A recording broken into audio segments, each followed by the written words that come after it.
हम न्यूटन को जानते हैं, स्वामी जष्टदेव को नहीं। क्या आप न्यूटन को जानते हैं? जरूर जानते होंगे, बचपन से पढ़ते आ रहे हैं। लेकिन क्या आप स्वामी माधवन या जष्टदेव को जानते हैं? नहीं जानते होंगे, तो अब जान लीजिए। नमस्कार दोस्तों, आप सभी का वेद विद साइंस नामक चैनल पर स्वागत है। अभी तक आपको यही पढ़ाया गया है कि न्यूटन जैसे महान वैज्ञानिक ही कैलकुलस, खगोल विज्ञान अथवा गुरुत्वाकर्षण के नियमों के जनक हैं। लेकिन वास्तविकता यह है कि इन सभी वैज्ञानिकों से कई वर्षों पूर्व 15वीं सदी में दक्षिण भारत के स्वामी जष्टदेव ने ताड़पत्रों पर गणित के ये तमाम सूत्र लिख रखे हैं। इनमें से कुछ सूत्र ऐसे भी हैं जो उन्होंने अपने गुरुओं से सीखे थे, यानी गणित का यह ज्ञान उनसे भी पहले का है, परंतु लिखित स्वरूप में नहीं था। मैथमेटिक्स इन इंडिया पुस्तक के लेखक किम फ्लोकर लिखते हैं कि तथ्य यही है, सन 1660 तक यूरोप में गणित या कैलकुलस कोई नहीं जानता था। जेम्स ग्रेगरी सबसे पहले गणितीय सूत्र लेकर आए थे, जबकि सुदूर दक्षिण भारत के छोटे से गांव में स्वामी जष्टदेव ने ताड़पत्रों पर कैलकुलस, त्रिकोणमिति के ऐसे ऐसे सूत्र और कठिनतम गणितीय व्याख्याएं तथा संभावित हल लिख कर रखे थे कि पढ़कर हैरानी होती है। इसी प्रकार चार्ल्स नामक गणितज्ञ लिखते हैं कि मैं पूरे विश्वास से कह सकता हूं कि शून्य और अनंत की गणितीय श्रृंखला का उद्गम स्थल केरल का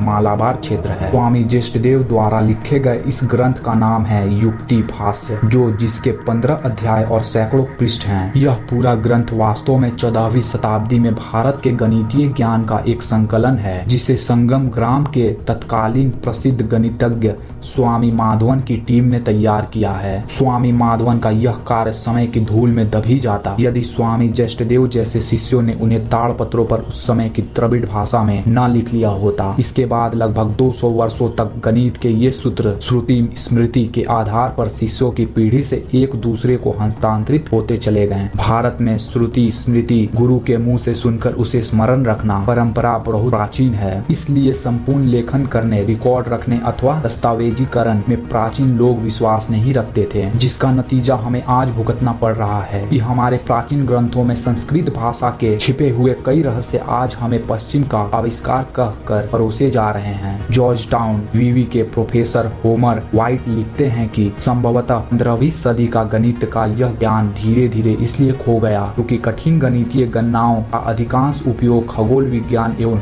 नक्षत्रों की गति इत्यादि के लिए होता था। सामान्य जनता के लिए यह अधिक उपयोगी नहीं था। इसके अलावा जब भारत के उन ऋषियों ने दशमलव के बाद 11 अंकों तक की गणना एकदम सटीक निकाल ली थी, तो गणितज्ञों के करने के लिए कुछ बचा नहीं था। जष्टदेव लिखते हैं, इस ज्ञान के लगभग लुप्त प्राय होने के 100 वर्षों के बाद पश्चिमी विद्वानों ने इसका अभ्यास 1700 से 1830 के बीच किया। चार्ल्स विस ने युक्ति भाष्य से संबंधित अपना एक paper royal Asiatic society of great Britain and Ireland की पत्रिका में छपवाया। चार्ल्स विस ईस्ट इंडिया कंपनी के मालाबार क्षेत्र में काम करते थे, जो आगे चलकर जज भी बने। लेकिन साथ ही समय मिलने पर चार्ल्स विस ने भारतीय ग्रंथों का वाचन और मनन जारी रखा। विस ने ही सबसे पहले यूरोप को सबूतों सहित युक्ति भाष्य के बारे में बताया था, वरना इससे पहले यूरोप के विद्वान भारत के किसी भी उपलब्धि अथवा ज्ञान को नकारते रहते थे और भारत को सांपों, उल्लुओं और घने जंगलों वाला खतरनाक देश मानते थे। ईस्ट इंडिया कंपनी के एक और वरिष्ठ कर्मचारी जॉन वॉरेन ने एक जगह लिखा है कि हिंदुओं का ज्यामितीय और खगोलीय ज्ञान अद्भुत था, यहाँ तक कि ठेठ ग्रामीण इलाकों के अनपढ़ व्यक्ति को मैंने कई कठिन गणनाओं मुंह जबानी करते देखा है। आशा है आपको यह खास जानकारी वीडियो अच्छी लगी हो। वीडियो को लाइक करें, चैनल को सब्सक्राइब करें और ज्यादा से ज्यादा शेयर भी करें। मिलेंगे अगली बार एक नई खास वीडियो के साथ, तब तक के लिए बहुत बहुत धन्यवाद।